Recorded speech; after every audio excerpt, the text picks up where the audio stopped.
Let's welcome Donald Harris into our homes. U.S. forces defend the island. Yes, if in fact there was an unprecedented attack. They don't pay us money for the protection, you know?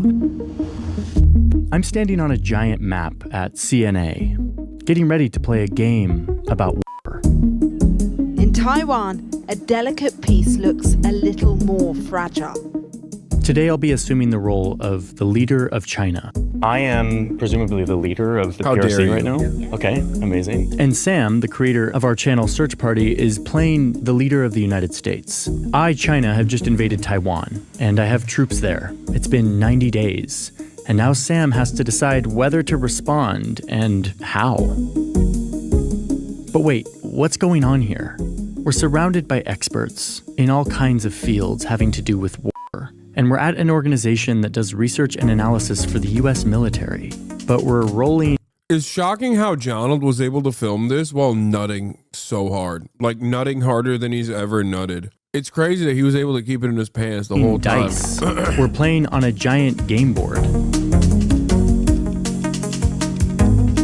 Why do we need to play games about War games are a very cheap way to get better at decisions, and then Militaries spend millions of dollars on designing and playing games. And I came here to understand why. Here's the US military gaming out World II battles before they happened. Here's the Vietnam, the Iraq, and lately they've been Okay, that's like one W and then the rest is L's. So maybe games are not the best, you know? gaming out what might happen if China invades Taiwan. That's what we're doing today. Now, this has always struck me as odd that we play games for. So I asked CNA if I could come do one for myself to see what I could learn. So let's see how this face-off goes using this giant map. And in the process, we'll learn why militaries play games.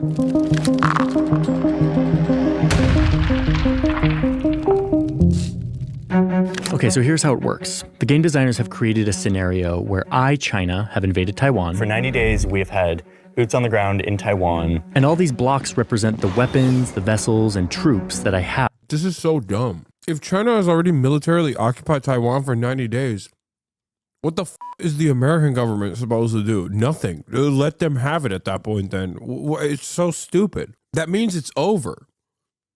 Unless you just wipe out the f***ing Taiwanese population, you know? What do you mean? The entire point is supposed to be defense before China actively Taiwan and takes it over, if there was any appetite for that at all. Like, this doesn't make any sense. If at any point China has militarily successfully overtaken Taiwan and has occupied it for 90 days, then it's over, you know what I mean? Like, shouldn't the real war games be before that happens? Have in my theater. The game designers have given both Sam and me specific objectives that reflect real-world objectives in a conflict like this. And that's about it. It's now on us to make decisions as if we were the leaders of our respective sides and see how the other side reacts.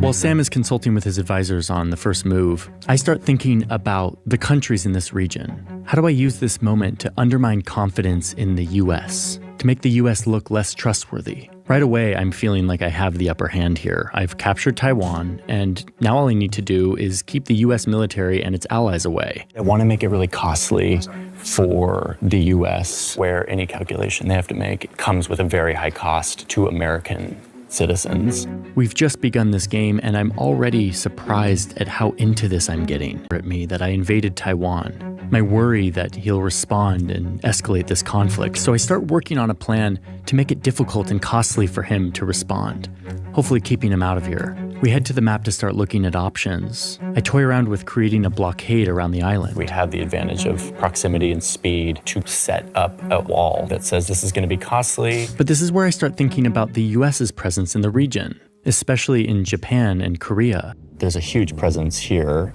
Is this a vulnerability? I think the scariest thing is just the movement across the strait is probably where they're going to focus in. And it's like, can I stop that? So I'm trying to think of these contingencies, what they might do. Okay, I'm about to take my turn, but I want to pause to thank today's sponsor, Incogni, for sponsoring today's video. All of our personal information is really valuable, and companies buy and sell it so that they can target us for a variety of things. Advertisements, insurance premiums. There's an entire economy of data brokers that use your name and your address and your phone number and your email and your demographics and your browsing habits to try to make money. It's the major reason why robocalls and junk mail are so pervasive. But it also leaves us vulnerable to identity theft. Luckily, we are protected by the law. You have a right to privacy. You can request to be taken off these lists. The problem is there are hundreds of these lists, and it's not easy to request to be taken off all of them. Incogni does this for you. You sign up for Incogni, you give them permission to act on your behalf to go make requests to take you off these lists. And they do that. They do the hard work of restoring your privacy. And my favorite part is you get to check in on it. They've got this dashboard. So to date, they've taken me off of 657 lists. And they've successfully taken me off of 533 of those lists. And they estimate that they've saved me almost 400 hours. They're giving 60% off to all of you. If you use the link in my description, it's incogni.com/Johnny Hirsch. You get 60% off the yearly plan. Thanks Incogni for sponsoring today's video. I know all of you are excited to get back to the giant map to see what move I make in the South China Sea. Let's do it. Now, I've studied the geopolitics of this region extensively, but already I feel myself looking at this region in a whole new way. So my plan is to beef up my naval presence around Taiwan, while also moving more of my troops onto the island, hoping that Sam doesn't attack. Great, I think we have a plan here, and I guess I'll wait to see what Blue does. Over on Team Blue, Sam seems to be contemplating punishing me, not with a direct strike, but by targeting my natural resources. I think oil is probably a move. Okay, we've done our planning. It's time for us to both make our moves. So both of you have 2 operations prioritized, ready to go? If America tried to invade Taiwan after China had taken it over for 90 days militarily, it would probably be the dumbest idea of all time for the entire planet. I feel like that might be like a bridge too far for even the biggest in America.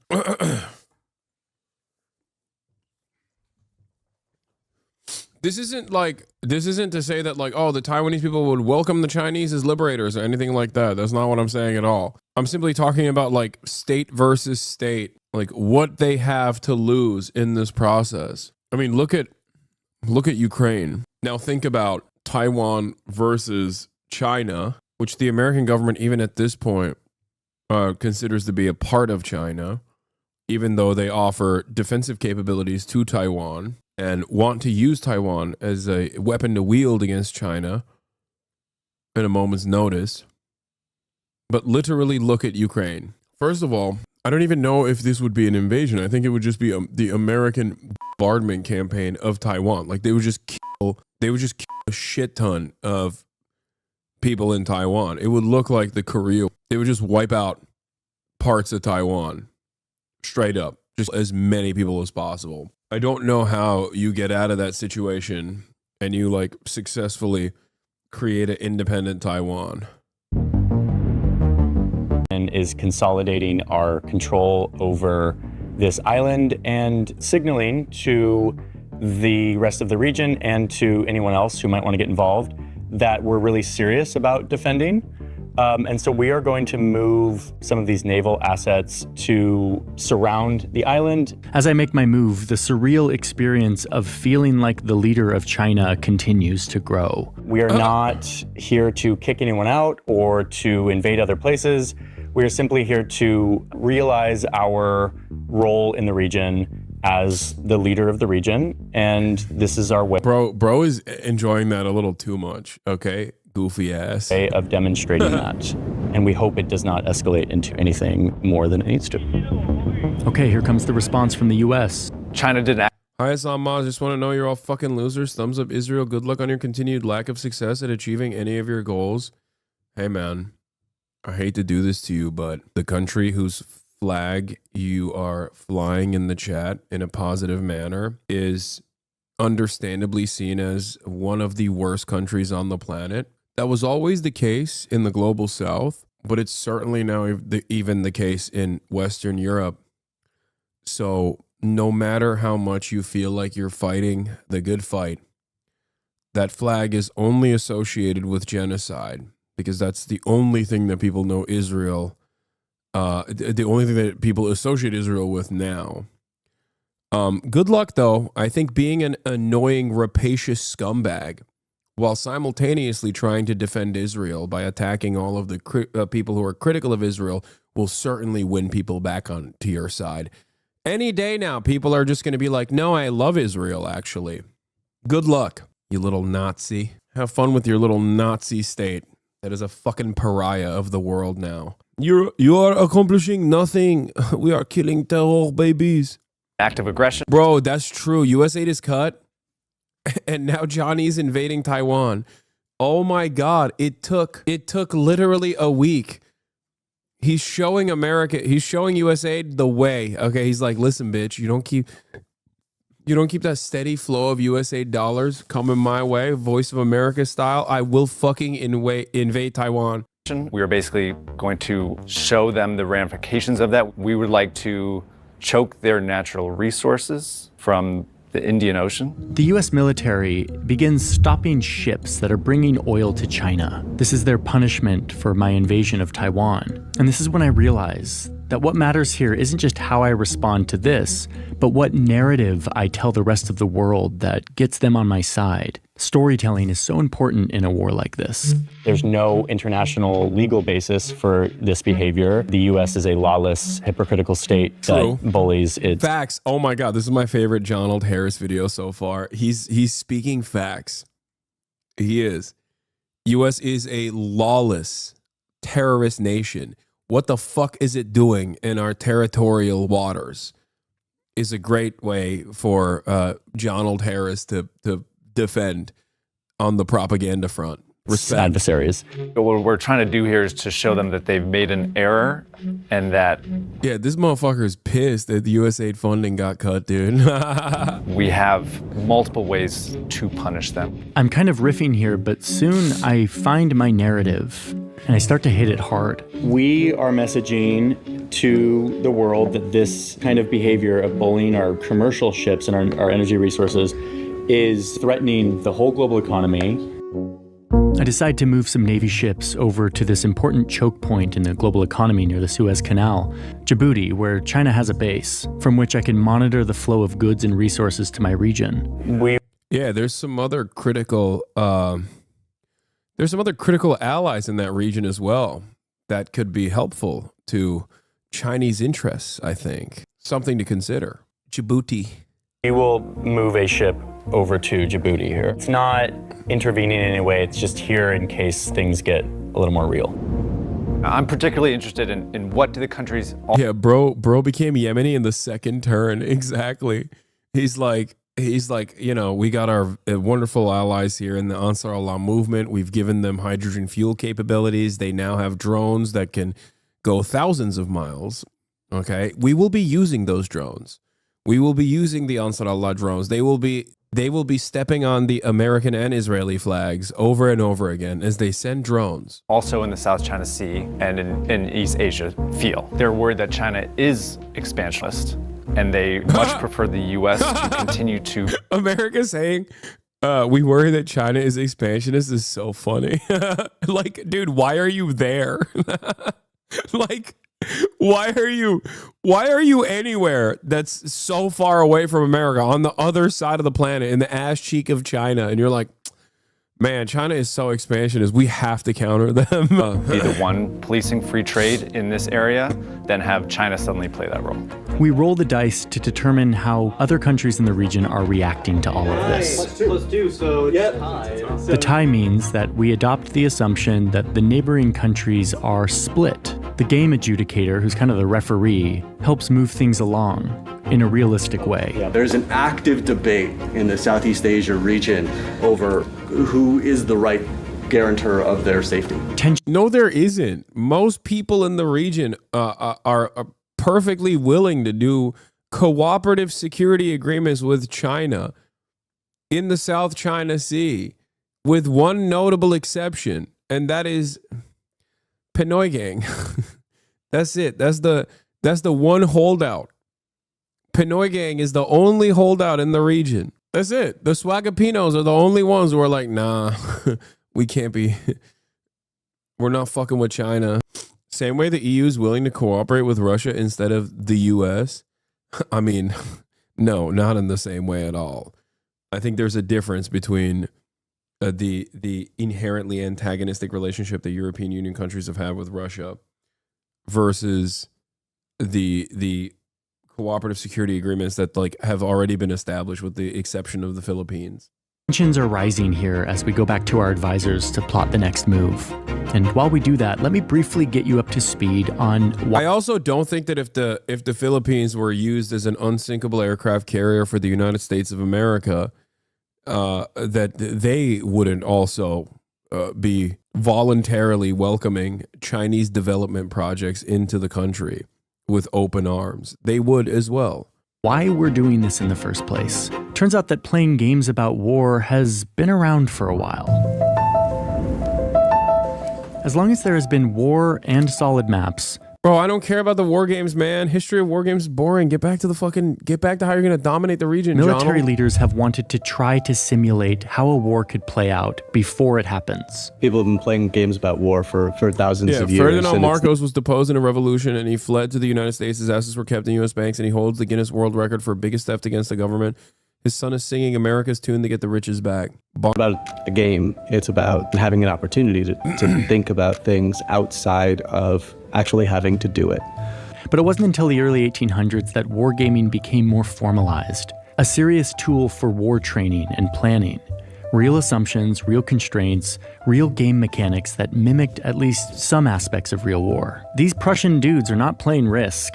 They're getting ready for war. There's a lot going on here, but the main point in these games is to present decision makers with scenarios that force them to grapple with the hard decisions of war. World War II saw extensive gaming, so much so that one admiral later said that they had gamed out so many different scenarios of how the conflict with Japan could go that, quote, nothing that happened during the war was a surprise. Absolutely nothing, except the kamikaze tactics towards the end of the war.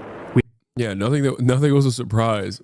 We just firebombed Japan and inevitably dropped not one but two nukes. The only thing that was a surprise was how fucking crazy we were. We had not visualized those.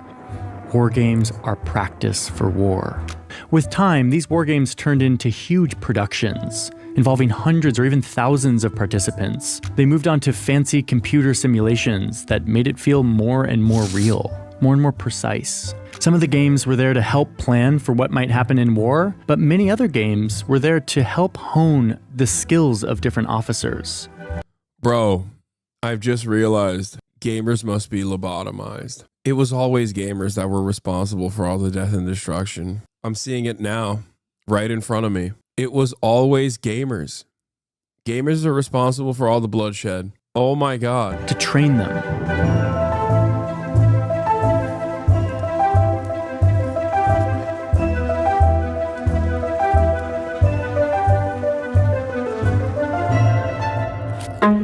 Back on the giant map, the conflict is taking a new turn. Sam has sent a secret operation of American soldiers to covertly sabotage the bomber planes that I had sent to Djibouti. This will require a lot more maintenance and reduce their usefulness in the region. He's also moving a bunch of military assets into this region. I don't like it. We are stepping up our Navy military assets, but out of range of China's defenses. Rocket forces? Yes.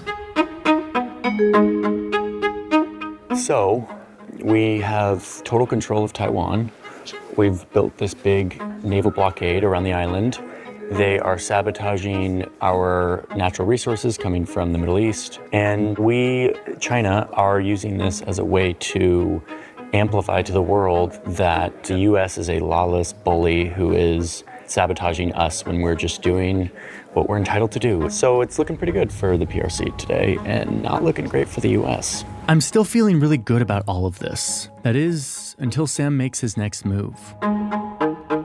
Looks like the US is going to escalate here by taking some of their ships through the Taiwan Strait. Floating through the Taiwan Strait to assert that this is international water, they have the right to do this. Gonna come through the strait and show us that they're really serious about defending Taiwan. This is a very risky escalatory move. Sam's naval ships will be accompanied by Japanese and Filipino ships, a show of solidarity with regional allies. Take him out. Take him out, Jonald. Show him what's what. This is not good. I go from feeling great to worried on how I'm going to respond. We can't let them do this because it completely shatters our whole narrative and our messaging. Dongfeng missiles out the wazoo. Dongfeng missiles into oblivion. This Fawn operation is coming from Japan. It is escorting humanitarian aid to Taiwan. It's been 120 days. They're starving. It's Wait, what? Why would that? Wait, why would they? No, that's funny. I mean, I like it. He's saying like, China is starving out Taiwan. Why would they do that? Another thumbnail has hit Hasanabi. What is this? Raiding the South China Sea for Chairman Xi? Okay, dude, stop. humanitarian aid. That's it.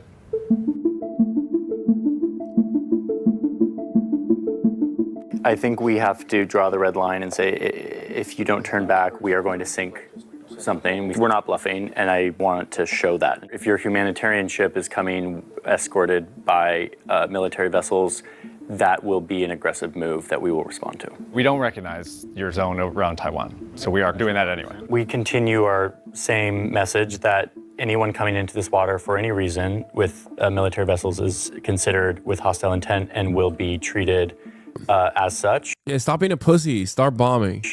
And we're not bluffing. Our next moment of action is you're approaching this line of folks. We bring out a line of ships to physically stop the movement. I mean, we'll continue to try and avoid, but we're navigating past. Okay. I'm sure there's somebody on a Chinese vessel that's got a very good video of a maritime militia ship getting rammed to stern. This is a hostile act and very aggressive, and we are making plans to respond. And we ask you to turn around immediately, or you will face the consequences of this invasive act that we have very clearly signaled to you is not okay. Sam is trying to call my bluff, and I really don't want it to work. I can't let this happen. I have to respond, or else all my threats will lose their credibility. And if you can't tell, I'm now fully immersed in being the leader of China. This is so stupid. Have tried to avoid this very moment, but you have given us no choice. So, to target one of the Filipino ships. Oh no. Fucking Pinoy gang. Of course, they're the ones that get cooked. We are firing at A junior coalition partner, always the first to go. one vessel attempting to sink it as a way to demonstrate our earnestness. So one way or another, we overwhelm your defenses and we get some missiles through. We sink the Filipino ship. Because of the chaotic nature of kinetic war, we roll some dice to establish whether or not, in this scuffle, one of these ships fires back and shoots down one of my aircraft. And it turns out they do. So U.S. takes down one of our jets. A Filipino ship has been sunk or is sinking. And the U.S. SAG has fired back. There's a big flaming ship that is clearly in the process of sinking in the middle of the strait. Lots of cameras going onto the national newscasts showing these sinking ships. A shooting war has begun. What happens next? By the way, these are both nuclear armed nations, which I feel like we're just not talking about.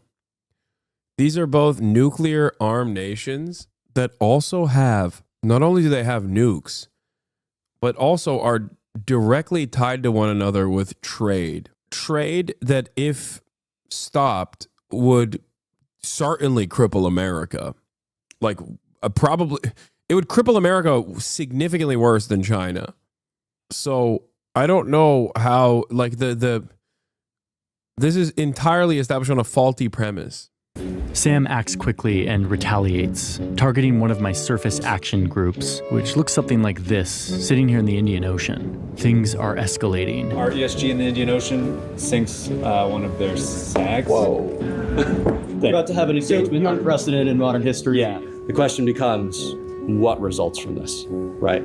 Is there enough U.S. force to be able to defeat this attack? If you're trying to do it, absolutely. My heart is actually beating faster. At this point, we're a couple hours into this, and I find myself having forgotten that I am indeed not Xi Jinping, and that I am in an office building in Arlington, Virginia, playing a game. I don't want to escalate CIA. here. I think doing some sort of superficial damage kind of to this ESG would be kind of a reasonable way to just say like, hey, we will, Yeah, it's funny that he said this is the most realistic way to plan for war and then started the game in the most unrealistic way. China having invaded Taiwan 90 days ago. Yeah, that's why I said like in the beginning that this would be the stupidest way to conduct this. Because if China has already invaded Taiwan, it's no longer Taiwan, it's Chinese Taipei for 90 days. It would be the dumbest thing on the planet. Like, America's opportunity is to try and stop China from successfully overtaking Taiwan. Any point after that fact is just like the most over it's ever been. That's why I said I don't even think America would do. I mean, it's just one scenario, I understand. But it's like the worst one for America. And I'm sure that because this is a John Old Harris video, America's going to end up winning most likely. But we will be here if you attack us. And this is where I really start to understand the value of all of this. This kind of role-playing against a real human opponent in a real-world scenario forces you into a totally different mental experience than reading about it, learning about it, watching movies about it. Totally different, which is the whole point. And what I've shown you here is actually just the highlights of what was nearly a full... After 90 days, there's nothing left of the Taiwanese government. They're all re-educated now. No, it's not even that. There are enough people in Taiwanese leadership that would, one, instantly fucking wave the flag, wave the PRC flag. And then those would be the leaders that China says are now the leaders in fucking... those are the regional leaders of Chinese Taipei. Yeah, they would probably like KMT. I don't think that they would be, I don't think there would be any need for re-education. Day of playing out this. The KMT wouldn't surrender. I don't think they would surrender. I think they would be the unification party and they'd be like, yeah, we're unifying with the mainland. Scenario. We went into way more detail on every one of these moves, forcing calculations which really couldn't have come in any other way. There's so much learning that takes place on both sides. The red team player. The current KMT party, the modern day KMT party right now is the pro-unification party in Taiwan. There are a lot of studies conducted on the Taiwanese attitude towards reunification. And the number one overwhelming majority obviously wants independence. But if independence is like, the overwhelming majority across the board want the current system to exist in the way that it does without rocking the boat. Okay? That's the overwhelming attitude. There's also obviously full independence as I would say, the most popular position. Virtually everyone in Taiwan wants to maintain the status quo. But if that's not the option, if the status quo is broken, okay, then yes, they want independence. The majority want independence. The KMT party's position is the status quo party position, or status quo position. So if there was an opportunity for independence, yes, the Taiwanese population would want independence from China. But the overwhelming majority position at this moment is to continue along with the status quo. Players learn about blue capabilities. The blue team players learn about red capabilities. We want them to put themselves in the headspace of the commanding officer, the person who would be making as many of those decisions as possible, and think about what information they would have, think about what information they wouldn't have. The game is a framing mechanism. Each game that we design is targeting a different series of cognitive processes to try to help the players walk through how would I solve this problem or how would I approach this issue. Okay, so Would the U.S. try to take over if they somehow got independence from China? I mean, if the independence movement would be entirely funded and supported by the United States, and is entirely funded and supported by the United States. Can you go into more detail of why U.S. intervention after 90 days would be stupid? Yeah, because the most opportune moment for intervention would be before a full-blown invasion.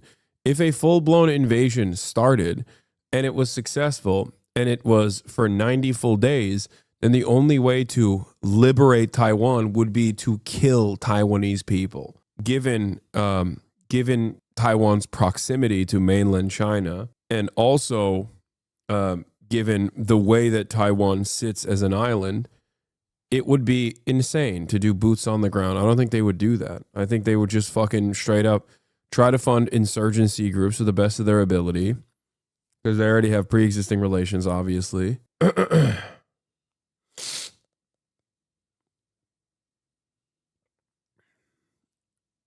Then China would sink the whole island instead of giving them independence? No, they would not do that. I don't think they would do that. That's also insane. Play games about war to prepare for war. Some simple and physical that can be done in a day, some digital, built off software that take weeks. But what do we do with the results? What a war game allows you to do is a very flexible approach to try to explore that and then set up things to go and analyze and things to go and test and do. Back in the 1960s, the US military extensively gamed out what would happen if they joined the war in Vietnam. When they tested gradually bombing North Vietnam with air attacks, the conflict only escalated in the game, creating a prolonged conflict. In the game, the American public came out in opposition of this attack, support in the North. This all happened before the invasion, but the results were largely ignored, the assumptions questioned. And yet, when we ended up going into Vietnam, quote, the outcome of this game was eerily prophetic of what actually happened. In 1999, the US military gamed out what it would look like to overthrow Saddam Hussein. They gamed out assassination, an internal coup. They gamed out what it would look like to handle infighting in the Iraqi army, and even installing their own government. Every one of these resulted in some kind of chaos, ethnic conflict. Yeah, good thing that didn't happen. Oh wait, literally all of that happened, and Iraq was launched into permanent chaos. Military infighting, the breakup of the country, mass violence, rival forces bidding for power, concluding that this is so funny because, like, you know, they predicted all this and then did it anyway, and then all of that happened. Would create, quote, a period of widespread bloodshed and might lead to the creation of a less than desirable post-Saddam state. But a few years later, there was a new president in the White House, and he was leading a country that had just been attacked by terrorists based in Afghanistan. But George Bush and the people around him were still obsessed with overthrowing Saddam Hussein, a country away in Iraq. So they designed the most expensive game in US history, a war game that simulated a war with a made-up country. But the Secretary of Defense wanted a report on how the learnings from this game could be applied to a potential invasion of Iraq. The US side immediately lost the game when the red team used a bunch of low-tech tactics to get ahead, sinking an American ship. The adjudicator stopped the game to reset it, refloating the ship and saying that such low-tech tactics would never really work against the US in a real war. He's talking about the famous, this is the famous Millennium Incident, right? And this was Iran. The fictional nation was Iran that they're talking about, not Iraq. The Millennium Challenge, where the American government got fucking rinsed and then turned around and were like, oh, we have to save scum and change the rules. New constraints were put on the red team, and critics say that these new constraints effectively guaranteed that the US would win. Now, the adjudicators could have had other reasonings for resetting the game like this, but in the end, it was to protect the feelings of empire. Presented yet another forced validation that the administration was seeking to invade Iraq.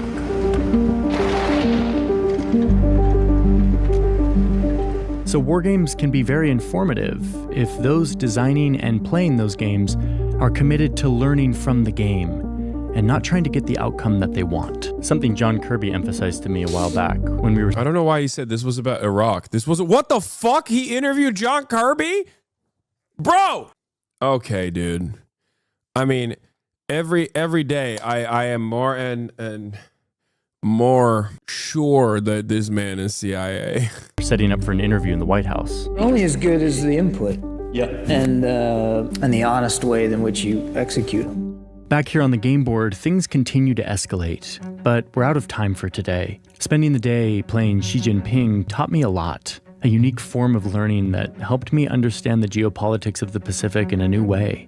So I'm walking away from this with a much deeper understanding of why militaries put so much effort into making these games. I just got a little taste of it. Me and Sam are by no means good at this, but I can see how this serves as practice, as a way of testing assumptions, thinking in new ways, something that is so important for something that is so high stakes. War is chaotic. It's emotional. It's reliant on humans making human decisions, and it's impossible to realistically practice. And as always, when we talk about war, there's a deep paradox here, one that military thinkers have been repeating for centuries, that if you want peace, you must prepare for war. So war is a common factor of history, and it's better to think about. Wait, that's it? Wait, I'm sorry. So he literally talked about how the U.S. war games and the Millennium Incident and the Millennium Challenge ended up with America losing, and therefore they fucking changed the dynamic and cheated. They save scummed to ensure a victory. And then we don't even watch the rest of the video of like what happens when China and America duke it out. Dog, you're really not going to show us? You're really not going to show us who won?